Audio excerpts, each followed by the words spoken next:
I never met Dr. Yu before, but because of Jackie, I got to meet him. Turns out Dr. Yu, this is real. Is everyone taking notes now? You got to listen now. This has never been shared. I did not know this 6 hours ago. This may be one of the most important things you learn in this conference, okay? This is what I learned. Huge thing.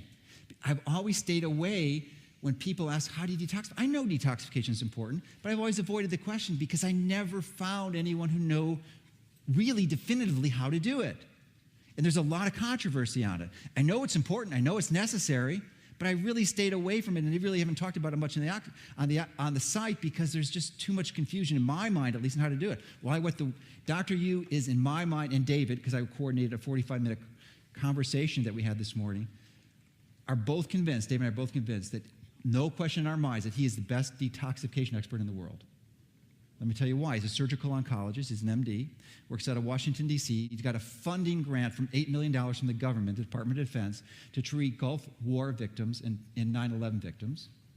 He does the world-class gold standard, bar none, of detoxification is to do a fat biopsy. Cut in surgically in size, why most people don't do it, cut into your abdomen, right around your umbilicus, take 4 grams of fat out, and do pre- and post-intervention analysis. You don't get any better than that. And this is what he's doing. He's got the studies to prove what he's saying works. Would you like to know what he said? Body fat. And his analysis, he finds that, remember DDT? Do we use it now? No. Stopped a long time ago, right? Well, one of the byproducts of DDT is DDE, and it's pervasive. Everyone here has DDE in their fat, even though it hasn't been used, just recycles in the environment. So the first step is to do this niacin.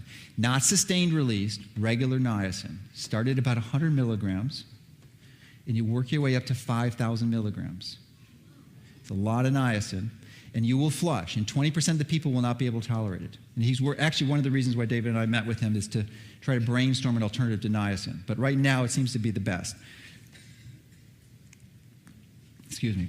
And the niacin, what it will do is it will stimulate release of the toxins from the fat. It actually causes lipolysis. And so you do the niacin dose, and then for about 30 minutes you're going to exercise, and then you go right into the sauna for about 40 minutes. And you do this every day for about a month. And that should get rid of most of the toxins in your systems. Now you could add adjuncts like chlorella, some of the clays, zeolite. That would be helpful. But the key is the niacin, the exercise, and the sauna, infrared sauna.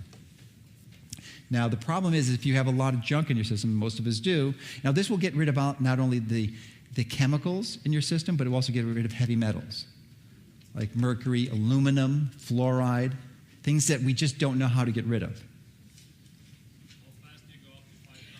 You can go up as fast as you can.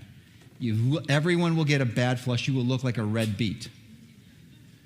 And it'll be somewhat uncomfortable. It's temporary and it's not permanent. It'll get better, and it will get rid of everything. It's amazing. But not sustained release. That will wreck your liver and it will not work. It has to be regular niacin. So you lose your weight first? Lose your weight first would be ideal, unless you're sick, acute.